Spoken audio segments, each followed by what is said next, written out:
નમસ્કાર મિત્રો, મારી યુટ્યુબ ચેનલ સંજય પટેલમાં આપનું હાર્દિક સ્વાગત છે। બાળ મિત્રો, આજે આપણે ધોરણ 6 વિષય છે ગુજરાતી, જેમાં પાઠ્યપુસ્તકનું નામ છે પલાશ, જે આ વર્ષે નવું પાઠ્યપુસ્તક આવેલું છે। ભાગ 1 ની અંદર મેં તમને સમજાવેલું છે કે પલાશ નામ શા માટે આપવામાં આવેલું છે। તો જે ખાખરાનું ઝાડ હોય છે, જે ફાગણ મહિનાની અંદર કેસુડાના ફૂલ આવે છે, માટે તેને આપણે કેસુડો પણ કહીએ છીએ। આ કેસુડાને આપણે પલાશ એટલે કે બીજા નામથી પલાશ તરીકે ઓળખીએ છીએ। તો આ પલાશનો પાઠ 1 અમે તો આવું જ કરવાના, તેના આપણે કુલ 3 ભાગની અંદર પાઠ સમજૂતી અને પ્રશ્નોના જવાબના વિડીયો રેકોર્ડ કરેલા છે। તેમનો આ ભાગ 2 છે। તેમાં ભાગ 1 આપણે અગાઉ સમજી ગયા છીએ। ભાગ 1 અને ભાગ 3ની લિંક આ વિડીયોના ડિસ્ક્રિપ્શનમાં આપેલ છે, તેની મદદથી તમે તે વિડીયો જોઈ શકશો। જે મિત્રોએ અમારી ચેનલને સબસ્ક્રાઇબ નથી કરી તે અમારી ચેનલને જરૂર સબસ્ક્રાઇબ કરે, વિડીયો સારો લાગે તો લાઇક કરે, શેર કરે અને બેલ નોટિફિકેશન આઇકોન ઓન કરે। બાળ મિત્રો, તમારા માટે ખાસ મેં એક એન્ડ્રોઇડ એપ્લિકેશન બનાવી છે, જેથી તમારે આ વિડીયો યુટ્યુબમાં શોધવા ન પડે તે માટે આ એપ્લિકેશનની અંદર મૂકવામાં આવેલ છે। જે મેળવવા માટે તમારા મોબાઈલના પ્લે સ્ટોરમાં વિશ્વગુરુ સંજય પટેલ સર્ચ કરી તમે આ એપ્લિકેશન ઇન્સ્ટોલ કરી શકશો। શરૂઆતની સ્ક્રીન આવી જોવા મળશે, તેમાં બધા ધોરણ તેના પર ક્લિક કરી ધોરણ પસંદ કરી વિષય એટલે કે ગુજરાતી પલાશ પર ક્લિક કરી તમે ચેપ્ટરના નામ જોવા મળશે। તેમાં વિડીયોના ઓપ્શન પર ક્લિક કરી તમે વિડીયો જોઈ શકશો। અન્ય સાહિત્યના ઓપ્શન પર ક્લિક કરી તમે PDF સ્વરૂપે સોલ્યુશન મેળવી શકશો અને તમારો અભ્યાસ પૂર્ણ કરી શકશો। તો ચાલો શરૂ કરીએ। અમે તો આવું જ કરવાના તેનો ભાગ 2 તેની સમજૂતી જોઈએ। ભાગ 1 ની અંદર આપણે પાઠનું સમજૂતી અને પ્રશ્નોના જવાબ આપેલા છે, વાતચીત તરીકે તે આપણે સમજી ગયા છીએ। હવે આગળ વધીએ। પ્રવૃત્તિ 2.2 ની અંદર પહેલો પ્રશ્ન છે, કસોટીમાં ભૂત બનેલા એ સિવાયના બધા બાળકોએ કેટલી ટુકડી બનાવેલી? તો કસોટીમાં ભૂત બનેલા એ સિવાયના 30 બાળકોની 5-5ની એવી 6 ટુકડી બનાવેલી, એટલે કે 6 પંચાને 30, એટલે કે 6 ટુકડી બનાવી હતી। દરેક ટુકડીમાં 5-5 સભ્યો હતા। બીજો પ્રશ્ન છે, ભૂત પકડવા બાળકોએ કેવા કેવા રસ્તા વિચારેલા? તેનો જવાબ મેળવીએ। તો ભૂતને પકડવા માટે બાળકોએ પાંજરામાં પૂરી દઈશું, એટલે કે પતંગિયાનું પાંજરું લઈને આવેલા। ભૂતને દોરડાથી બાંધી દઈશું, એટલા માટે દોરડું પણ લઈને આવેલા। તો આ બધા રસ્તા તેમણે વિચાર્યા હતા। કોણે? જે ટુકડીમાં સભ્યો હતા તે લોકોએ। ત્રીજો પ્રશ્ન, નવા અને જૂના ઉખાણામાં કયા કયા ફેરફાર છે? તો જૂના ઉખાણામાં ડરાવણું, દુર્ગંધ તેમજ સ્વાદ વિશેની વાત કરવામાં આવી છે, જ્યારે નવા ઉખાણાની અંદર માત્ર ડરાવણું એક જ શબ્દનો ઉપયોગ કરવામાં આવેલો છે। ચોથો પ્રશ્ન છે, આ કોની પરીક્ષા હશે? તો આ તોમોએ શાળામાં ભણતા વિદ્યાર્થીઓની પરીક્ષા હશે। આગળ વધીએ। પ્રવૃત્તિ 2.3 તેમાં હેડમાસ્ટરજીએ પછી શું સૂંધી મનમાં વાંચો, એટલે કે મનમાં વાંચવાનું છે, અને શું થયું ત્યારે વાર્તાના પાત્રોએ શું કર્યું એ વિચારી તમારે યોગ્ય અંક મૂકવાનો છે અને વિભાગમાં જોડી કાર્ય કરવાનું છે। ધારો કે શું થયું અને આ બાજુ છે શું કર્યું, તો પહેલું છે હેડમાસ્ટરજીની વાત પર ભરોસો ન પડ્યો, તો તેમાં શું થાય? તો કે છઠ્ઠું, એટલે કે મંદિર પહેલા ડરવા લાગ્યા, એટલે કે હેડમાસ્ટરજીએ કીધું હતું કે મંદિર પહેલા તમારે કોઈ ભૂત વચ્ચે આડું આવશે નહીં, મંદિર પછી જે કબ્રસ્તાનની વચ્ચે છે ત્યારે ભૂત આડું આવશે। તો ત્યાર પછી શું થયું? તો મંદિર પહેલા લોકો ડરવા લાગ્યા। તો પાંદડું ખખડ્યું તો શું થયું? તો ચોથું આવશે ચીસ પાડી। પગે લીસો પદાર્થ અડ્યો, તો સાતમું ભૂત આવ્યું હોય એમ ભડક્યા। કબ્રસ્તાનમાં જવાની બીક લાગી, તો તેમાં 5 નંબર ઈજા થઈ, ડર્યા અને રડવા લાગ્યા। ડરાવવા જતા અથડામણ થઈ, એટલે કે ડરાવવા જતા બંને બાળકો ભેગા થઈ ગયા અને એકબીજા સામસામે અથડાયા, તો બીજું નંબર સીધા શાળા તરફ દોડ્યા અને પછી સીધા શાળા તરફ દોડી આવ્યા। ભૂત હતું એ ડરી ગયું, પેલો હતો બીજો હતો સામેવાળો તે પણ ડરી ગયો, બંને ડરી ગયા। મિગીતા પાસે કોઈ ગયું નહીં, કેમ? તો પેલું તે ગુસ્સે થયો, બાળકોએ રડતા અને ડરેલા ભૂત જોયા, તો તેમાં આવશે 3 નંબર ભૂતથી ડરવાનું બંધ કર્યું, એટલે કે ભૂત એવું કંઈ હોય નહીં, ભૂત ખુદ એટલે કે ભૂત પણ ડરવા લાગ્યું, એટલે કે ભૂત જો પોતે ડરતું હોય તો આવું ભૂત એવું કંઈ હોય નહીં, તો ભૂત પોતે ડરતું હોય તો આપણને શું ડરાવવાનું છે? માટે બાળકો આવું ભૂત કંઈ હોય નહીં, એવું ક્યારેય પણ બીવાનું ડરવાનું નહીં। અવાજ આવે તો એનું શોધવાનું કે ક્યાંથી અવાજ આવ્યો, શું છે, કંઈ વસ્તુ પડી ગયું હોય તો પણ અવાજ આવે, બિલાડી આવી હોય તો પણ અવાજ આવે। પ્રવૃત્તિ છે 2.4 વિકલ્પમાંથી શબ્દનો અર્થ ધારો. તમારે સૌપ્રથમ શું કરવાનું છે? કોઈ અર્થ ધારવાનો છે. ધારો કે અહીં દુર્ગંધ, તો તેમાં તમે ધારી લીધું દૂરથી આવતી ગંધ, એવું તમે દુર્ગંધ એટલે તમે શબ્દ ધારી લીધો કે આ દુર્ગંધનું આવું થતું હશે. તો આ શબ્દવાળું વાક્ય વાર્તામાંથી શોધો, વાંચો. વાર્તાને આધારે તમે ધારેલો શબ્દ જો સાચો હોય તો એ તમારે ખરું કરવાનું છે, અને જો ખોટો હોય તો ખોટું કરી અને નવો શબ્દ હોય તેને નીચે લીટી કરવાની છે. એટલે કે આનો જે સાચો શબ્દ દુર્ગંધ એટલે કે ખરાબ વાસ એવું થાય. જો તમે ખરાબ વાસ ઉપર ચોરસ કર્યું હોય તો તમારે ફક્ત ખરાની નિશાની કરી દેવાની છે. તો આવેશ એટલે શું થશે? તો અહીં હું તમને સાચો શબ્દ છે તેની નીચે લીટી કરી દઉં છું. જો તમે સાચો શબ્દ સિવાયનો શબ્દ કર્યો હોય, સાચા શબ્દ સિવાયનો, તો તમારે ખોટો કરી અને મેં જે સાચો શબ્દ કર્યો છે તેને નીચે તમારે લીટી કરવાની છે. તો આવેશ એટલે થશે ઉભરો, કિકિયારીઓ એટલે થશે ચીસાચીસ, મોહરું એટલે માંસ, કબ્રસ્તાન એટલે મુસલમાનો કે ખ્રિસ્તીઓનું સ્મશાન, પુષ્કળ એટલે કે ખૂબ, ઝાંપો એટલે કે દરવાજો. આ સિવાય બાળકો તમે ધારો કે મોહરુની અંદર મોઢું, એના ઉપર તમે અગાઉ આ રીતે ચોરસ કર્યું હોય તો તે ખોટું છે. મોહરું એટલે થશે માસ્ક, તો તમારે મોઢું છે તેની બાજુમાં ખોટું કરવાનું છે અને માસ્ક નીચે તમારે લીટી કરવાની છે. આ રીતની આ પ્રવૃત્તિ છે. આગળ વધીએ. 2.5ની પ્રવૃત્તિ છે હવા શૂન્ય વ્યાયામ કરવાનો છે. જમણો હાથ આગળ કરો, કોણીમાંથી વાળ્યા વગર હાથ ફેરવતા જઈ હવામાં શૂન્ય દોરવાનું છે. એટલે કે હાથ હવામાં ફેરવવાનો છે અને શૂન્ય જેવું કરવાનું છે, દોરવાનું છે. આવી જ રીતે ડાબા હાથે શૂન્ય દોરવાનું છે. ડાબા હાથે પણ શૂન્ય દોરવાનું છે. હવે બંને હાથ વડે એક સાથે હવામાં ફેરવવાના છે અને શૂન્ય બનાવવાનું છે. ત્યારબાદ સંવાદ વાંચી ઘાટા શબ્દનો અર્થ તારવો અને પછીમાં જે વાક્યમાં તેનો ઉપયોગ બરાબર થયો છે ત્યાં ટીક કરવાની છે. તો પહેલું છે, આટલી બધી દુર્ગંધ શાની છે? કોઈ ખૂણામાં કચરો સડતો હોય તેવું લાગે છે. તો હેતવીએ કહ્યું, એ તો ઘર બંધ હતું ને એટલે એવી વાસ આવે છે. થોડી વાર ખુલ્લું રાખી સફાઈ કરીશું એટલે આ ખરાબ વાસ જતી રહેશે.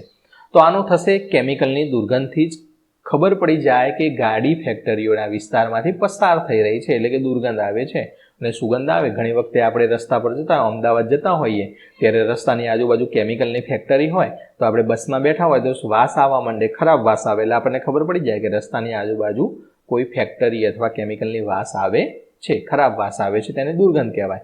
સારી વાસ આવતી હોય તેને સુગંધ કહેવાય. બીજું વાક્ય બનાવીએ 9. બસ સ્ટેશન પાસે ખૂબ જ ગંદકી હોવાથી દુર્ગંધ આવતી હતી. તે રીતે આપણે બીજું જોઈએ. તો આકાશે કહ્યું, ભારે વરસાદ થયો છે એટલે રસ્તા પર પુષ્કળ પાણી ભરાયા. પુષ્કળ એટલે ખૂબ, વધારે. ધરતીએ કહ્યું, એટલું બધું પાણી ઉતરતા તો વાર લાગશે. તો અહીં આપણે બનશે ચોમાસામાં પુષ્કળ કીડી મકોડા નીકળી આવે છે. એટલે કે વરસાદ પડે, વરસાદનું પાણી કીડીઓના મકોડાના દરની અંદર જાય એટલે કીડી મકોડા બહાર આવે છે. 9 વાક્ય બનાવી. આ વર્ષે ખેડૂતને અનાજનું પુષ્કળ ઉત્પાદન થયું કારણ કે વરસાદ પણ બહુ સારો પડ્યો એટલા માટે. ત્રીજું જોઈએ. રાજેન્દ્ર આચાર્યએ તોફાન દિવસ ઉજવવાની જાહેરાત કરી. તે સાથે જ અમે આનંદના આવેશમાં આવી બૂમો પાડવા લાગ્યા. ત્યારે મમ્મીએ કહ્યું, તોફાન કરવાની વાત આવે એટલે તમે ઉત્સાહમાં જ આવી જાઓ ને. ભણવાની વાતમાં એવો જુસ્સો આવે તો ખરું કહેવાય. તો તેનું સાચું વાક્ય જોઈએ. તો જયાનું છટાદાર ભાષણ સાંભળી સૌ આવેશમાં આવી ગયા અને તાળીઓ પાડવા લાગ્યા. તો આવેશમાં આવીને કોઈ પણ નિર્ણય ન લેવો જોઈએ. એટલે કે ગુસ્સો આવે કે એવું થાય ત્યારે શાંત પડવાનું, પાણી પીવાનું, ઊંડા શ્વાસ લેવાનું. ક્યારેક કોઈ પણ એવો નિર્ણય લેવો નહીં, કારણ કે ગુસ્સામાં લીધેલો નિર્ણય હંમેશા આપણને નુકસાનકારક હોય છે. 2.6 ખાલી જગ્યા પૂરવાની છે. તો અહીં કૌંસમાં આપેલી છે, કેટલાક શબ્દો આપેલા છે, તેનો ઉપયોગ કરી અહીં ખાલી જગ્યા પૂરવાની છે, જે પાના નંબર 5 પર આવેલું છે. એકવાર બધા ઉંદરો સભાખંડમાં ભેગા થયા. સભા ચાલુ થઈ. બધાને શંકા હતી કે એક દિવસ એવો આવશે કે બિલાડી બધા ઉંદરોને મારી નાખશે. આ ડરામણી વાત પર ખૂબ ચર્ચા થઈ. અંતે નિર્ણય લેવાયો કે બિલાડીના ગળે ઘંટ કોણ બાંધે, એટલે કે ઘંટ બાંધવો, જેથી એના આવવાની ખબર પડી જાય અને સૌને ખાતરી થઈ જાય કે સભાનો આ નિર્ણય સમગ્ર ઉંદર જાત માટે લાભદાયક છે. પણ એવો મોટો પ્રશ્ન હતો કે બિલાડીના ગળે ઘંટ કોણ બાંધે. બિલાડીના ગળે ઘંટ બાંધવો છે જેથી બિલાડી આવતી હોય તો અવાજ સંભળાય અને ઉંદરો બધા ભાગી જાય. પણ મોટો પ્રશ્ન એ આવડું નાનું ઉંદર બિલાડીના ગળામાં ઘંટ કેવી રીતના બાંધે, એ બહુ મોટો પ્રશ્ન હતો. તો તો ત્યારથી લઈને હજુ સુધી ઉંદર જાતને તેનો રક્ષણહાર નથી મળ્યો, તેથી હજુ પણ બિલાડીઓ ચૂપચાપ આવી તેઓનું ભક્ષણ કરતી રહે છે. ભક્ષણ એટલે તેને ખાઈ જાય છે. આગળ વધીએ. ઉદાહરણ જુઓ, શબ્દોના અર્થ લખો, તેનો ઉપયોગ કરી વાક્યો બોલો. તો અહીં ઉદાહરણની અંદર આપેલું છે સુગંધ એટલે તેનો અર્થ થશે સારી વાસ. તેના ઉપરથી વાક્ય બનાવવું છે. ગુલછડીના ફૂલોની સુગંધથી બગીચો મધમધ થઈ રહ્યો હતો. દુર્ગંધ ઉપરથી બનશે તેનો અર્થ થાય છે ખરાબ વાસ, તો તેનું વાક્ય બનશે ગટર ઉભરાઈ અને આખા ફળિયામાં દુર્ગંધ ફેલાઈ ગઈ. સજ્જન તો તેનું થશે સારો માણસ, તેનું વાક્ય બનશે દુનિયામાં સજ્જન લોકો બહુ ઓછા જોવા મળે છે. દુર્જન એટલે કે ખરાબ માણસ, તેનું વાક્ય બનશે દુર્જનની વાત પર વિશ્વાસ ન કરવો જોઈએ. સ્વપ્ન એટલે સમણું, તેનું વાક્ય બનશે મોટા થઈને મારું ડૉક્ટર બનવાનું સ્વપ્ન છે. દુઃસ્વપ્ન એટલે કે ખરાબ સમૂહ એટલે કે ખરાબ સ્વપ્નું. હું જંગલમાં જતો હતો અને સિંહ મારા પર હુમલો કર્યો તેવું મને દુઃસ્વપ્ન આવ્યું. સુકાળ એટલે સારું વર્ષ. આ વર્ષે સુકાળ હોવાથી ખેડૂતોને ખેતીમાં ખૂબ સારું ઉત્પાદન થયું છે. દુકાળ એટલે દુષ્કાળ. દુકાળમાં ભૂખમરાને લીધે માણસોના મૃત્યુ થાય છે. સદગુણ એટલે સારા ગુણો, તેનું વાક્ય બનશે હંમેશા સદગુણી માણસનો સંગ કરવો જોઈએ. દુર્ગુણ એટલે ખરાબ ગુણો, તેનું વાક્ય બનશે દુર્ગુણી માણસથી દૂર રહેવું જોઈએ. સત્કર્મ એટલે સારું કાર્ય, તેનું વાક્ય બનશે સત્કર્મ કરનાર લોકોને દુનિયા હંમેશા યાદ રાખે છે.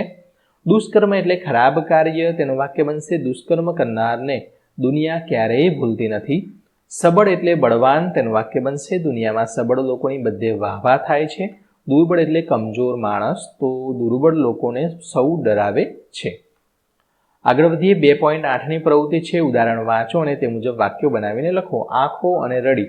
તો જુઓ તો ખરા, રડી રડીને આંખો કેવી લાલ થઈ ગઈ છે. એટલે કે આંખો અને રડી બંને શબ્દનો ઉપયોગ થાય તે રીતે અહીં વાક્ય બનાવવાનું છે. અહીં રડી આવી ગયેલું છે અને આંખો છે તે અહીં આવેલું છે. તો આ રીતે આંખો અને રડી બંનેનો ઉપયોગ કરવાનો છે. તે જ રીતે પહેલાની અંદર કપડાં અને પહેરી બંનેનો ઉપયોગ કરી અહીં વાક્ય લખવાનું છે. તો કપડાં અને પહેરી ઉપરથી એક જ કપડાં પહેરીને તેણે ખૂબ મેલા કરી નાખ્યા. તો અહીં કપડાં અને પહેરી બંને શબ્દ આવેલું છે.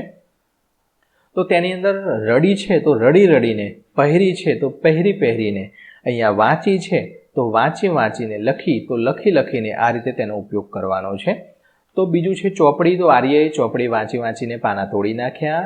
નોટ અને લખી ઉપરથી મહેશે નોટમાં લેસન લખીને પૂરી કરી દીધી. પગ અને ચાલી. તો પગે ચાલીને હું તો ખૂબ જ થાકી ગયો. ખુરશી અને બેસી. તો રાજુએ ખુરશી પર બેસીને જ ઓર્ડર કર્યો. કાન અને સાંભળી. તેની વાતો સાંભળીને મારા તો કાન પાકી ગયા. આગળ વધીએ. 2.9 પઠનવીર કોણ. આ પ્રવૃત્તિ છે તમારા શિક્ષક તમને કરાવશે, જેમાં પાછળ તમારા નામ લખશે અને તેમને જો તમે સારું વાંચ્યું હશે અને સ્પષ્ટ ઉચ્ચારણ કર્યું હોય તો 10 ગુણ આપશે. વ્યવસ્થિત ઝડપ હશે તો 10માંથી ગુણ આપશે. આ રીતે તમને ગુણ આપી અને ટોટલ કરશે. આ પ્રવૃત્તિ તમારા વર્ગ શિક્ષક તમને વર્ગખંડની અંદર કરાવશે. પ્રવૃત્તિ 2.10 બહાદુરીની કસોટી પૂર્વે અને પછીના ઉખાણા વાર્તામાંથી શોધો, તેનો શબ્દો અને અર્થ લખો. તો અહીં કસોટી પહેલાના ઉખાણાની અંદર અહીં ડરામણું આપેલું છે. તો ડરામણું એટલે તેના ઉપરથી અર્થ થશે ભૂત, એટલે કે ડરામણું હતું તે ભૂત હતું. તે જ રીતે જાજરૂ, તો તેમાં ઉખાણાની અંદર બાથરૂમ એવું થાય. સ્વાદમાં સારું તો મીઠું એટલે કે પેલું ખાવાનું મીઠું આવે ને, સ્વાદની અંદર મીઠું. ડરામણું એટલે ડર લાગે તેવું. કરડી ખાધો, તો તેમાં મચ્છર કરડ્યા તે. અને ભૂતને મચ્છરે કરડી ખાધો, તો ભૂતને મચ્છર કરડ્યા. એવું ઉખાણાની અંદર છે. અર્થ હકીકતમાં આવી થશે. તો આ રીતે તમારે કોષ્ટક પૂર્ણ કરવાનું છે. 2.11.1ની પ્રવૃત્તિ છે. તેમાં અહીં એક પ્રશ્નના 3 સાચા જવાબ આપેલા છે. તેમાંથી કયો જવાબ પસંદ કરો એટલે કે પસંદ કરવાનો છે, તેની નીચે લીટી દોરવાનું છે અને તે પસંદ કરવાનું કારણ તમારે કહેવાનું છે. તો અહીં ઉદાહરણ આપેલું છે તે તમારે સમજી લેવાનું છે. આગળ વધીએ. તો તેની ઉદાહરણની અંદર પ્રશ્ન છે, તમે કયા બાળકોને બહાદુરીની કસોટીના વિજેતા ગણો છો, કેમ? તો તેનો સાચો જવાબ આ રીતે આવે. તો જવાબ 3 આવશે. હું બહાદુરીની કસોટીમાં ભાગ લેનારા બધા બાળકોને હું વિજેતા ગણું છું, કારણ કે હેડમાસ્ટરજીએ બનાવેલા નિયમ પ્રમાણે આ કસોટીમાં ભાગ લેનાર બધા બાળકો વિજેતા ગણાય. 2.11.2 તમને કેવા પ્રકારના પ્રશ્નોના જવાબ લખવા ગમે, સહેજ શોધતા જ વાર્તામાંથી જવાબ મળી જાય તેવા, વાર્તામાં જવાબ હોય પણ જવાબ માટે થોડું વિચારવું પડે તેવા, કે વાર્તાની વાતની આધારે સાથે સાથે તમારે પોતાના વિચાર પણ ઉમેરવાના થાય તેવા પ્રશ્નો તમને ગમે. અહીં 3 પ્રકારના પ્રશ્નો આપેલા છે, તેના રંગ પણ અલગ અલગ છે. તમારે એક જૂથ લેવાનું છે, તેના પ્રશ્નોના જવાબ આપવાના છે. અહીં હું દરેક કલરના દરેક જૂથના એટલે કે 3 જૂથના પ્રશ્નોના જવાબ આપવાનો છું. તમારે જે જૂથ ગમતું હોય તેનું લેવાનું છે. તેની અંદર એકદમ લીલો કલર છે, વાદળી કલર છે અને એવા 3 કલર તમને અહીં આપેલા છે. સૌપ્રથમ પહેલો, બીજો અને ત્રીજો પ્રશ્ન લીલા કલરના છે. તો પહેલો પ્રશ્ન છે, તોતો ચાન કબ્રસ્તાનમાં ગઈ શા માટે? તો તોતો ચાન કબ્રસ્તાનમાં ગઈ કારણ કે તેને ત્યાં જવામાં ખૂબ ડર લાગતો હતો. બીજો પ્રશ્ન, મિગીતા તમને બહાદુર લાગ્યો કે ડરપોક? કેમ? તો મિગીતા મને બહાદુર લાગ્યો કેમ કે રાત્રિના સમયે કબ્રસ્તાનમાં તે ગયો હતો. ત્રીજો પ્રશ્ન, જે વિદ્યાર્થીઓ ટુકડીમાં ગયા અને પાછા આવ્યા તેમણે શું શું જોયું હશે?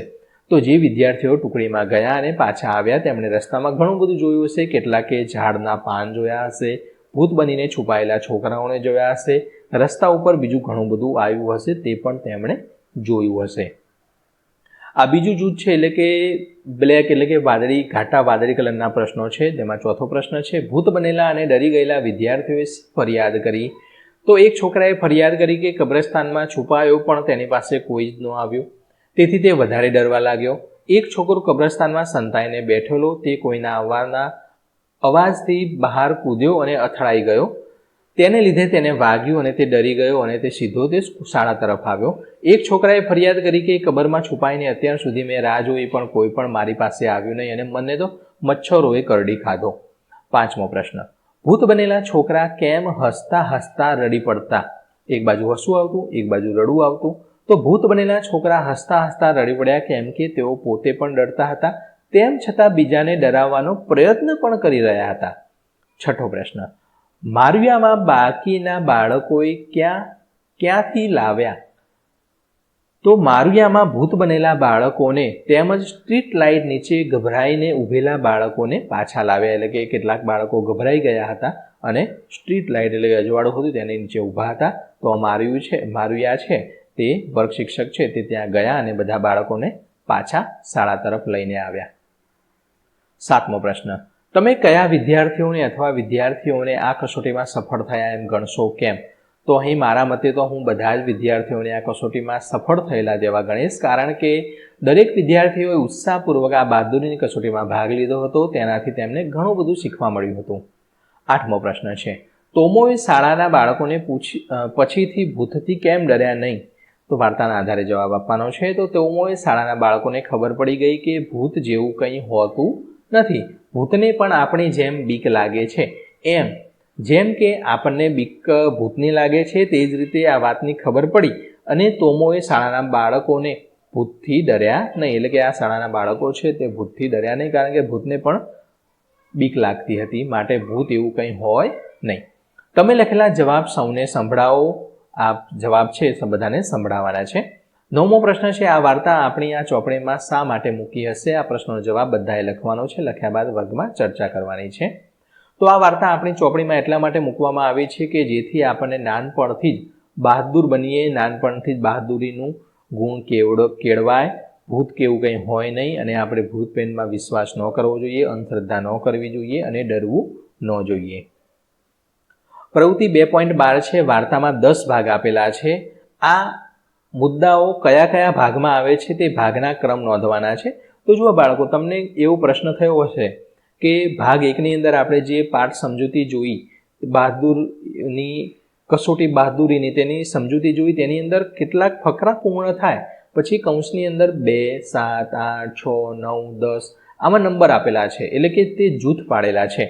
તો તેનો જે જૂથ આ બહાદુરીની કસોટીનું આયોજન, તો તે કયા જૂથની અંદર આવે છે તે જૂથનો નંબર પાઠમાંથી શોધી અને લખવાનો છે. તો આ ત્રીજા જૂથમાં આવે છે, માટે 3 નંબર. કસોટીના દિવસે શાળાએ પહોંચીને તરત તે 5મા જૂથમાં આવે છે. ભૂત બનનાર જોવા જનારની વાતો તે 8 અને 9 બંને જૂથમાં આવે છે. ચોથું છે ભૂત બનનારની તૈયારી, તો તે ત્રીજા ભાગમાં આવે છે. જોવા જનારની ટુકડીઓ ચોથા ભાગમાં આવે છે. જોવા જતી વખતે રસ્તામાં શું થયું તે છઠ્ઠા ભાગમાં આવે છે.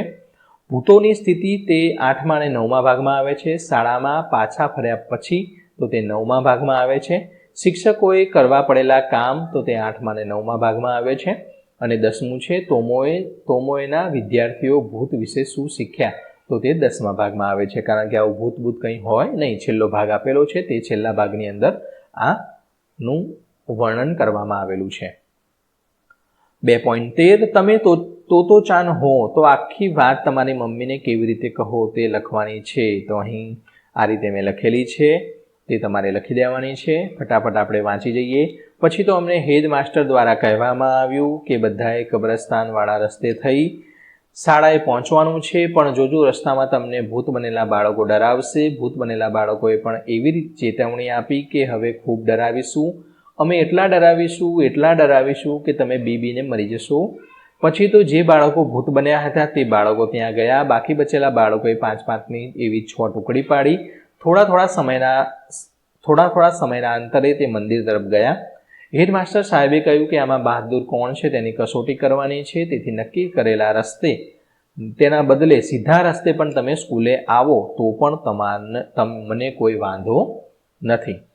આગળ વધીએ તો તેની અંદર હું તો ટોર્ચ લઈને આવેલી, એની મમ્મીએ તેને ટોર્ચ આપેલી. પણ કેટલાક બાળકો તો ભૂતને પાંજરામાં પૂરવા માટે પતંગિયું પૂરવાનું પાંજરું લઈ આવેલા. કેટલાક બાળકો દોરડું પણ લઈને આવેલા. ત્યાર પછી હેડમાસ્ટરજીએ કેટલા રમતને આધારે અમારા જૂથ પાડ્યા. ત્યાં સુધીમાં અંધારું થવા લાગ્યું. હેડમાસ્ટરજી એમને કહેલું કે મંદિર સુધી પહોંચો ત્યાં સુધી કોઈ ભૂત દેખાવાનું નથી. ત્યારબાદ ત્યાંથી કબ્રસ્તાન સુધી તમને ભૂત દેખાશે. પણ અમને ભરોસો હતો નહીં, એટલે અમે ડરતા જ ચાલતા હતા. રસ્તામાં અમને ખૂબ બીક લાગતી હતી. ક્યાંથી કોઈ નીકળી આવે ને ઝાડના પાન હલે તો પણ અમને બીક લાગતી. કોઈ અમને અડે તો પણ બીક લાગતી. મનમાં નક્કી કરી લીધેલું કે કોઈ પણ સંજોગોમાં કબ્રસ્તાન સુધી તો જવું જ નથી, ત્યાં તો ભૂત હોય જ ને. એટલે મેં નક્કી કર્યું કે હું અહીંથી પાછો જ હવે વળી જઈશ. મારી ટુકડીના બીજા લોકોએ પણ આ જ નિર્ણય કરેલો. અને ત્યારબાદ અમે પાછા ફર્યા અને તાકાત વાપરીને પાછા દોડી અને સ્કૂલ તરફ પહોંચ્યા. સ્કૂલમાં પહોંચી ખબર પડેલી કે પહેલાં નીકળેલી બધી ટુકડી તો પાછી આવી ગઈ છે, બધી બીને પાછી આવી ગઈ છે. બધા પાછા ભાગી આવ્યા હતા. કોઈ કબ્રસ્તાન સુધી જવાની હિંમત કરી નહોતી. ત્યારે જ એક છોકરો સફેદ કપડું ઓઢીને રડતો શિક્ષક પાસે આવીને કહ્યું કે હું તો ક્યારનોય કબ્રસ્તાનમાં સંતાઈને બધા બાળકોને આવવાની રાહ જોતો હતો, પણ કોઈ કબ્રસ્તાનમાં આવ્યું જ નહીં. છેવટે રડતો રસ્તા પર દોડવા લાગ્યો. આખા રસ્તા પર બધા બાળકોનું ધ્યાન રાખવા માટે થોડા અંતરે શિક્ષકો પણ ઊભા હતા. તેઓ બધાને શાંત કરી અને બધાને સ્કૂલ તરફ પાછા લાવતા હતા.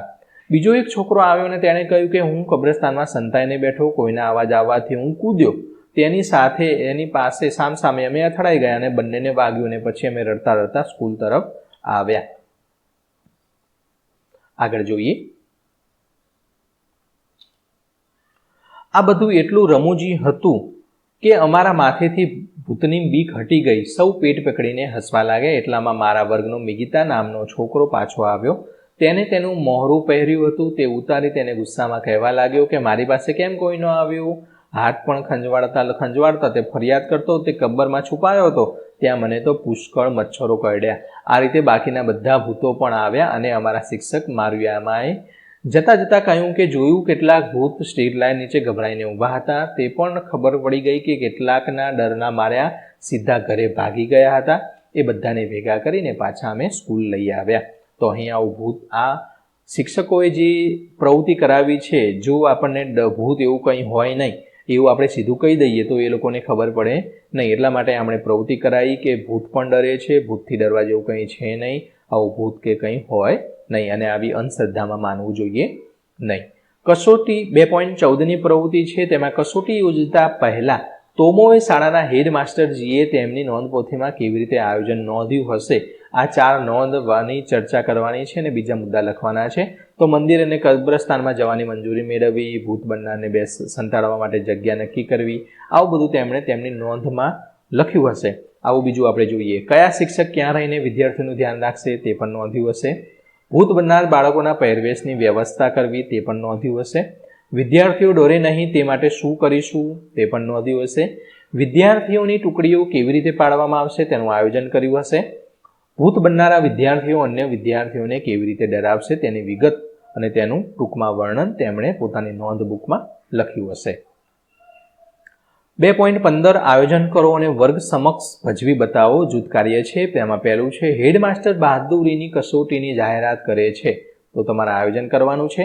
તો વિદ્યાર્થી મિત્રો, આવતીકાલે સાંજે બરાબર 8 વાગ્યાના સમયે આપણી શાળાની નજીક આવેલા મંદિરથી આપણી બહાદુરીની કસોટીની શરૂઆત થશે, જે ગામની બહાર આવેલા સ્મશાન સુધી થઈ અને પાછા શાળાએ આવવાના સુધીમાં પૂર્ણ થશે.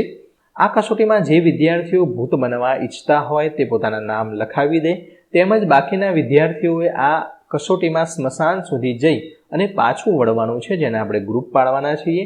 આ કસોટીમાં સૌથી બહાદુર કોણ છે તે નક્કી કરવામાં આવશે. આવું આયોજન આખું કરવાની જાહેરાત કરવામાં આવી. બીજું છે મિગીદા શાળામાં પોતાની નારાજગી રજૂ કરે છે. તેનો જવાબ જોઈએ તો, અરે સાહેબ, હું તો ક્યારનો કબરમાં છુપાઈને બેઠો હતો. હમણાં કોઈ આવશે, હમણાં કોઈ વિદ્યાર્થી આવશે, પણ હું ભૂત બનીને તેને ડરાવું, પણ કોઈ વિદ્યાર્થી મારી પાસે આવ્યો જ નહીં. અને કબરમાં સૂતા સૂતા મને તો એટલા મચ્છર કરડ્યા કે હું તો આખી રાત ખંજવાળતો સ્કૂલે આવ્યો. આવું તેણે ફરિયાદ કરી. ત્રીજું, ભૂત બનેલા છોકરા સ્કૂલમાં આવે છે અને પોતાની વાત કરે છે. તો પ્રથમ છોકરો, સાહેબ, હું તો કબ્રસ્તાનમાં સંતાઈને બેઠો હતો, કોઈ આવે અને હું તેને ડરાવું, પણ કોઈ આવ્યું જ નહીં, અને છેવટે મને પણ ડર લાગવા લાગ્યો અને હું રસ્તા પર દોડવા માંડ્યો. બીજા છોકરાએ કહ્યું, હું કબ્રસ્તાનમાં સંતાઈને બેઠો હતો, કોઈનો અવાજ આવ્યો અને હું ડર્યો અને કૂદ્યો, અને એ પણ મારી સામે આવ્યો, અને અમે બંને એકબીજાની સામે અથડાઈ ગયા, અને અમને થોડું વાગ્યું, અને હું ડરી પણ ગયો, અને રડતા રડતા અમે બંને સ્કૂલ બાજુ આવ્યા. ત્રીજો છોકરો, અરે સાહેબ, હું તો ક્યારનો કબરમાં છુપાઈને બેઠો હતો. હમણાં કોઈ વિદ્યાર્થી આવે અને તેને હું ભૂત બનીને ડરાવું, પણ કોઈ વિદ્યાર્થી મારી પાસે આવ્યો જ નહીં, અને મને તો કબરમાં સૂતા મને તો ખૂબ મચ્છરો કરડ્યા, અને જેના કારણે મને પગમાં ખૂબ ખંજવાળ આવતી હતી. આગળ વધીએ. પ્રવૃત્તિ 2.16 જેમ રાત્રે કબ્રસ્તાન તરફ જવું એ બહાદુરીની કસોટી છે, તેમ આપેલી કસોટી શાની છે તે લખો. લખતા પહેલાં નિર્જલાએ કેવી રીતે વિચાર્યું તે પણ જોવું. તો અહીં કસોટી શેની છે? તો જ્યારે આપણે બહાદુરીથી આપણે કોઈ કાર્ય કરીએ તો તે બહાદુરીની કસોટી કહેવાય. ઘણી વસ્તુ આપણે 2-4 વાક્યો લખ્યા હોય, એક વિદ્યાર્થી બોલે એ વાક્ય બીજો વિદ્યાર્થી બોલશે અને પોતાનું ઉમેરશે. ત્રીજો વિદ્યાર્થી છે, પહેલા વિદ્યાર્થીનું વાક્ય બોલશે, બીજાનું બોલશે, ત્રીજાનું પણ બોલશે, અને તે પોતાનું ઉમેરશે અને બોલશે. તે યાદશક્તિની કસોટી કહેવાય. બુદ્ધિ એટલે કે કોઈ પણ કાર્ય કરવાનું હોય તેમાં આગળ આપણે વધવાનું, બુદ્ધિથી કામ કરવાનું છે, અને કઈ રીતે તે આપણે કોયડો કે ઉખાણું સોલ્વ કરશું તે માટે બુદ્ધિ કસોટી આવે. અને શારીરિક તાકાત, 1 ઈંટ ઉપાડતા હોય, 2 ઈંટ ઉપાડી શકે, 3 ઈંટ ઉપાડે, એટલે કે તાકાત વાપરવાની છે. શેની? શારીરિક, એટલે કે હાથથી આપણે તાકાત વાપરવાની છે, તો તે શારીરિક એટલે કે શારીરિક તાકાતની કસોટી છે. તો આની અંદર આપણે વહેંચવાનું છે. તો અહીં ઉદાહરણ આપેલું છે. પહેલું ઉદાહરણ હું તમને સમજાવી દઉં છું. તો લગભગ સરખામાંથી 10 શબ્દો એક જ વાર વાંચવાના છે, ચોપડી બંધ કરી, અને સૌથી વધુ શબ્દો કોણ બોલી શકે.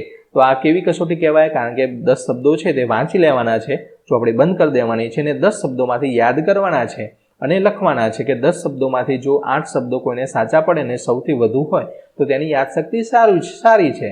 કોકને 4 શબ્દો જ યાદ રહે તો 4 જ લખવાનો છે, તો તેની યાદશક્તિ થોડી પહેલાં કરતાં ઓછી છે. તો આ યાદશક્તિની કસોટી કહેવાય. તે જ રીતે આપણે બીજું જોઈએ તો ચિત્રો વચ્ચે કયા તફાવત છે તે શોધવાનું છે. તો આ શોધવા માટે આપણે શું કરવું પડે? બુદ્ધિ વાપરવી પડે. તો આ થશે બુદ્ધિ કસોટી. તો આ 4 કસોટી છે તે આપણે જવાબ આપવાના છે. આગળ જોઈએ આપણે, તેની અંદર લખવાનું થશે. તો ટેબલ પરથી કોણી ઊંચી ન થાય તે રીતે પંજો લડાવવો. તો શારીરિક તાકાતની કસોટી છે, કારણ કે આપણે સામે પંજો લડાવીએ એટલે કે હાથની તાકાત વપરાય. 3 એરા આપેલા છે, ડાબી બાજુ, ઉપરની બાજુ અને જમણી બાજુ. પછી તીર કઈ દિશામાં હશે તે કહી આપવું. તો અહીં તીર કઈ દિશામાં આવશે? તો અહીં તીર આવશે, અહીં નીચેની દિશામાં આવશે. તો આ બધું સમજવા માટે શું જોઈએ? આપણે બુદ્ધિ જોઈએ. તો બુદ્ધિ કસોટી છે. ઘરમાં આવી ચડેલા સાપને સાવધાનીપૂર્વક ડબ્બામાં પૂરવો. તે બહાદુરીની કસોટી છે. બાકી તો શું કરે? સાપ આવે એટલે ભાગી જાય, સંતાઈ જાય. એક વિસાના ઘડિયા તૈયાર કરવા અને મોઢે બોલવા. તે યાદશક્તિ એટલે યાદ રાખવાની યાદશક્તિની કસોટી છે. પ્રશ્નનો જવાબ મોટા ભાઈ કે બહેન પાસે લખાવી લેવા અને તે ગોખી કસોટીમાં લખવા. તે યાદશક્તિની કસોટી છે. ચોપડી વાંચી પોતાની મેળે કયા પ્રશ્નનો શું જવાબ આવશે તે તારવવો. તે બુદ્ધિ કસોટી છે. કોઈ પ્રશ્નનો નિર્ણય એટલે કે જવાબ વાર્તાના કયા પાનાના કયા ફકરામાં હશે તે તારવવું તો તે બુદ્ધિની કસોટી છે. આગળ વધીએ. 3.8 આંથડો દોરો એટલે કે જમણો હાથ ઊંચો કરવાની છે. અગાઉ આપણે જે હાથ ઊંચો કરી શૂન્ય દોરતા હતા તે જ રીતે હવામાં આંથડો, અંગ્રેજીમાં આંથડો દોરવાનો છે. ત્યારબાદ ડાબા હાથથી પણ આંથડો દોરવાનો છે અને બંને હાથ એક સાથે ઊંચા કરી અને પછી આંથડો દોરવાનો છે. પહેલા ઊભો આંથડો અને પછી આડો આંથડો, આ રીતે તમારે દોરવાનો છે. અહીં મૂળ નામ અને પાડેલું નામ એ રીતે તમારે ભાગ પાડવાના છે. કૌંસની અંદર આપેલું છે. તો અહીં મૂળ નામ અને પાડેલું નામ, તો અહીં આપણે સમજીએ તો છોકરી, તો રેખા અને પ્રિયંકા, વહીદા આ બધી છોકરીઓ છે. શહેરનું જોઈએ તો રાજકોટ, ભાવનગર, ભુજ જે અહીં આપેલું છે, આ ભાવનગર અને ભુજ તે અહીં તમારે વધારાનું લખી દેવાનું છે. દેશ તો આપણો જેમ ભારત દેશ છે તે રીતે બીજા દેશ પણ આપેલા છે. તો અહીં પાકિસ્તાન અને નેપાળ આપેલું છે, તો આ દેશ છે તો અહીં લખવાનું છે. ટૂંકમાં ભાગ પાડવાના છે. પુસ્તક, તો પુસ્તકની અંદર કયા કયા પુસ્તક છે, તો કેકારવ, લોકગીત, લગ્ન ગીત, આ ઉપરાંત આપણું પુસ્તક છે પલાસ, તો આ બધા પુસ્તક કહેવાય. તો આ તેના જે પુસ્તકના નામ છે તે અહીં લખવાના છે અને આ પુસ્તકનો એક આખો વિભાગ છે, તો અહીં વિભાગનું નામ આવશે. મૂળ પડેલું નામ નદી, નદી પણ કઈ નદી, તો નર્મદા નદી, તાપી નદી, ગંગા નદી જે અહીં આપેલી છે. છોકરો, તો તેમાં મહેશ. તહેવાર, તો તેમાં દિવાળી, ઈદ, નાતાલ. પર્વત, તો તેમાં ગબ્બર, પાવાગઢ, ચોટીલા આ બધા પર્વતો છે. નેક્સ્ટ. હું કોણ, તો હું શાળાએ જાઉં છું, નવું નવું શીખું છું, ગૃહ કાર્ય કરું છું, પરીક્ષા આપું છું. તો મારી જાતિ તો વિદ્યાર્થી છે. મારી જાતિમાં મારી ઓળખ, તો તમારું નામ અહીં લખવાનું છે. અહીં આર્ય લખેલું છે. બીજું છે હું સજીવ છું, મારે 4 પગ છે, તો મારી જાતિ તો પ્રાણી. ઉપરની જાતિમાં હું અલગ પડું છું, હું માણસો સાથે રહું છું, હું માણસોનો વફાદાર કહેવાઉં છું, તો મારી જાતિ કૂતરો આવશે. હું ઉપરની પેટા જાતિ માનું છું, માયાએ મારું ખાસ નામ હીરો પાડ્યું છે, તો મારી ખાસ ઓળખ તો માયાનો હીરો. આગળ. હું સજીવ છું, બીજા ઘણા સજીવોનું ઘર છું, મારો ખોરાક જાતે બનાવું છું, હલી શકું છું પણ ચાલી શકતું નથી, તો મારી જાતિ વૃક્ષ. ઉપરની જાતિમાં હું અલગ પડું છું, ફક્ત હું જ જામફળ આપું છું, તો મારી જાતિ થશે જામફળી. મીનાબહેનના બગીચામાં ઉપરની જાતિનું ખાસ નામ મીનાબહેનની જામફળી. ચોથું. ગુજરાતની રાજ્ય ભાષા શીખવા વિદ્યાર્થીઓ મારો ઉપયોગ કરે છે. મારી અંદર વાર્તા, કવિતા, ગીત અને ભાષા શીખવતી પ્રવૃત્તિઓ હોય છે. હું દરેક ધોરણ માટે જુદું જુદું હોઉં છું, તો મારી જાતિ બનશે પાઠ્યપુસ્તક. તો ઉપરની જાતિમાં ધોરણ 5ની ખાસ ઓળખ છે, ધોરણ 5નું પાઠ્યપુસ્તક. 3.2.2 એક પછી એક કડી ઉકેલતા જાઓ અને અંતિમ જવાબ આપો. હું ઉડી શકું, તો તેમાં પતંગ, પક્ષી, વિમાન, ફૂદું બધું આપેલું છે. તો મારે પાંખ છે, તો પાંખ પણ હોય પક્ષી, વિમાન, ફૂદું. હું આપમેળે ઉડી શકું, તેમાં પક્ષી અને ફૂદું. મારે પીંછા છે, તેમાં આવશે પક્ષી. બીજું છે હું રૂપિયા રાખવા માટે કામ આવું છું, તો તેની અંદર બેંક, તિજોરી, ડેબિટ કાર્ડ અને પાકીટ આપેલા છે. તો હું રૂપિયા ઉપરાંત ફોટા, ડાયરી કે મોબાઈલ પણ સાચવું છું, તેમાં બેંક, તિજોરી અને પાકીટ આવે. હું ગમે તે સ્થળે રૂપિયાનો વ્યવહાર કરવામાં કામ આવું છું, બેંક અને પાકીટ. હું રૂપિયાના વ્યવહાર સિવાય બીજા કામમાં પણ ઉપયોગી છું, તો પાકીટ. ત્રીજું છે મને પી શકાય, તો અહીં 4 નામ આપેલા છે. તો હું મીઠું મધુરું છું, તો મધ, શરબત અને દૂધ. મને પીવા માટે પાણી ઉમેરવું પડે, તો તેમાં મધ અને શરબત. હું હજારો વર્ષો સુધી બગડતું નથી, તો એમાં મધ આવશે. હું વિભાજ્ય સંખ્યા છું, તો 20, 22, 25 અને 28 છે. તો હું 2 વડે વિભાજ્ય છું, તો 2 વડે વિભાજ્ય, 2 વડે ભાગી શકાય તેવી સંખ્યા 20, 22 અને 28 છે. 4 વડે ભાગી શકાય આ ઉપરની 3 સંખ્યામાંથી, તો 20 અને 28 છે. 7 વડે ભાગી શકાય, તો એમાં 7 ચોક 28, તો 28 જ આવશે. જુદી રીતે આંઠડો જમણા હાથ આગળ કરો અને અગાઉ જે આપણે આંઠડો પાડે તે જ રીતે અહીં જીવ, જાતિ, અહીં કોષ્ટક આપેલું છે. જીવ જાતિમાં 2 ભાગ પડે, તેમાં સજીવ અને નિર્જીવ. સજીવ એટલે પોતાની જાતે હલનચલન કરી શકે, પોતાની વૃદ્ધિ થાય, મોટો થાય, શ્વાસ લઈ શકે, એક જગ્યાએથી બીજી જગ્યાએ પોતાની જાતે હલનચલન કરી શકે, તે સજીવ કહેવાય. નિર્જીવ તેનું વિરોધી. સજીવની અંદર પ્રાણી, પક્ષી, વનસ્પતિ આવે. નિર્જીવની અંદર માનવ સર્જિત કુદરતી આવે. અહીંયા પ્રાણીની અંદર માણસ જાતિ એટલે કે માણસ પણ પ્રાણીમાં આવે છે, બીજા બધા પ્રાણીઓ. તો આ બધું આખું કોષ્ટક આપેલું છે, તે તમારે વિભાગ વાઇઝ છે, તે તમારે જોવાનું છે અને બીજા નામ તમારે ઉમેરવાના છે. આગળ વધીએ.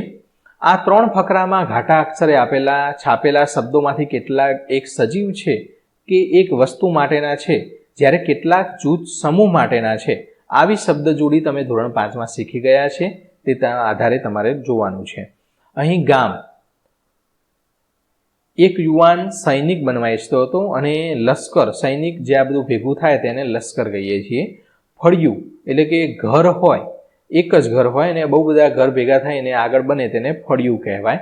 તેમાં માણસ અને આ માણસો, બજાર, બજારની અંદર ટોળું જમા થયું. આ રીતે તમારે સમજવાનું છે અને જવાબ આપવાનો છે. અહીં એક જૂથ, તેની અંદર દ્રાક્ષ અને વધારે દ્રાક્ષ ભેગી થાય તેને આપણે ઝુમખું કહીએ. તે જ રીતે મકાન, બહુ બધા મકાન ભેગા થઈ ગામ બને. ફળિયું છે, બહુ બધા ફળિયા ભેગા થઈ બજાર બને. મોતી, તો બધા મોતી ભેગા થઈ ઝુમખું બને. તે જ રીતે ગાય, તો ગાય બધી ભેગી થઈ તેને ધણ કહેવાય. સૈનિક, તો તેનું જૂથ, તેને લશ્કર કહેવાય. છૂટું, તો બહુ બધું ભેગું હોય તેને લૂમ કહેવાય.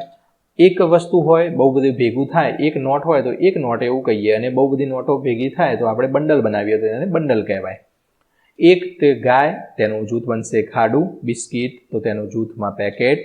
એકલ, તો તેનું એક લચ્છો બનાવીએ તે આપણે લચ્છો કહીએ છીએ. પક્ષી, તો તેનું ઝુંડ. ચોરસ, તો તેનું જૂથ બનશે ચોકઠું. એક, તો જુડો. એકાદ, તો ટોળું, વિદ્યાર્થીનું વિદ્યાર્થીઓ. કોથમીર, તો તેનો પૂળો, બહુ બધી કોથમીર ભેગી થાય તો પૂળો કહીએ આપણે, એક પૂળો આપો ને. ઘાસ, તો તેનો ભારો. એકાદ, તેનું બનશે ગુચ્છ. અને સૈનિક, તો તેનું બનશે સૈન્ય. કોષ્ટક જુઓ ને ઉદાહરણ મુજબ વાક્યો બનાવી બોલો. એક હોય તો ગાય, ઘણી ગાય ભેગી થાય તો ધણ કહેવાય. તો એક હોય તો સૈનિક અને ઘણા બધા હોય તો લશ્કર. એક હોય તો મકાન, ઘણા બધા ભેગા થાય તો ફળિયું. એક હોય તો માણસ, ઘણા બધા ભેગા થાય તો ટોળું.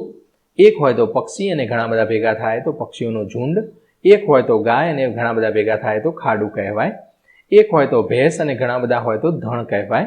આ રીતે તમારે વાક્ય બનાવવાના છે.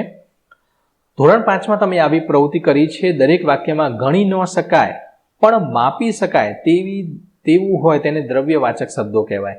ગણી શકાય તેના ફરતે ગોળ કરવાનું છે અને માપી શકાય તેને ફરતે ચોરસ કરવાનું છે. તો વરસાદ છે, માપી શકાય. પાણી માપી શકાય. બાળકો છે તે ગણી શકાય. કાગળ ગણી શકાય. હોળી તરાવે છે તે માટે તે આવશે. હવે રેખાએ, તો એ રીતે ઘી છે, તો ઘી છે માપી શકાય, ગણી શકાય નહીં. ઘી ગણવા બેસાય? ના ગણી શકાય. કોથમી, તો 2 કોથમી છે તે ગણી શકાય માટે ગોળ કરવાનું છે. ટૂંકમાં જે માપી શકાય તેના ફરતે ચોરસ અને ગણી શકાય તેના ફરતે ગોળ. પવાલું, તો ગણી શકાય. શરબત ગણી શકાય નહીં, માપી શકાય, કેટલું છે તે માપી શકાય. ફુગ્ગા, તો તે માપી શકાતી વસ્તુ એટલે ગણી શકાય. ફુગ્ગામાં નાઇટ્રોજન વાયુ, તો આ ફુગ્ગા છે, ફુગ્ગાને આપણે ગણી શકીએ છીએ. અહીંયા ગોળ કરવાનું છે. આ ચોરસ છે તેની જગ્યાએ ગોળ કરશો. નાઇટ્રોજન વાયુ, તેને માપી શકાય, ગણી શકાય નહીં, તો અહીં ચોરસ કરવાનું છે. અહીંયા ભૂલ થઈ ગઈ છે. ફરીથી ફુગ્ગા ઉપર ગોળ કરવાનું છે, નાઇટ્રોજન ઉપર ચોરસ કરવાનું છે. પડદો છે તે અધમણ, તડકો, તો તેને ગણી શકાય નહીં, માપી શકાય, અહીંયા પણ ચોરસ કરવાનું છે. પડદો ગોળ કરવાનું છે. તે જ રીતે કપ છે તેને કપમાં માપી શકાય. ચા છે, તો આ રીતે તમારે ચમચી, ખાંડ, આ બધું તમારે પ્રવૃત્તિ કરવાની છે.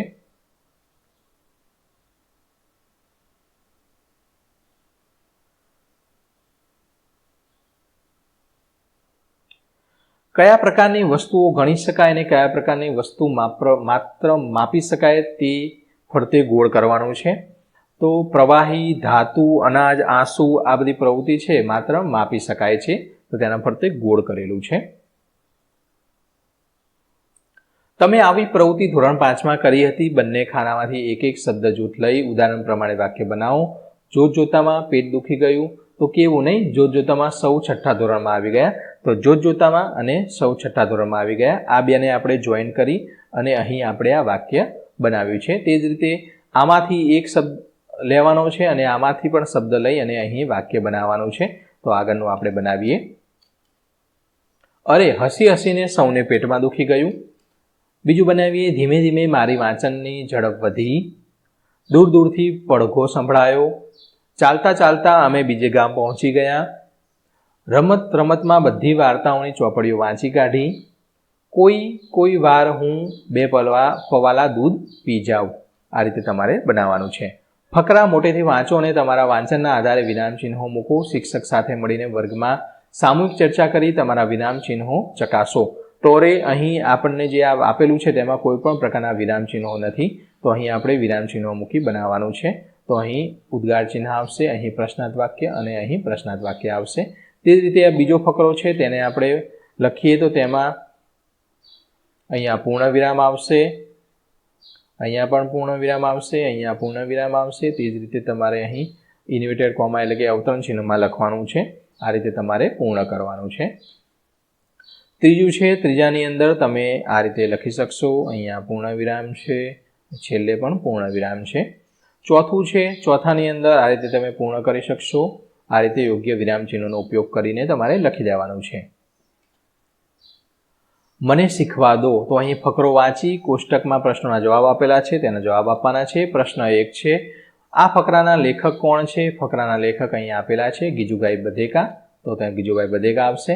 નદીની રેત, તો પ્રશ્ન બનશે કાચ જેવા પાણીમાંથી શું દેખાય છે? તો નદીની રેત.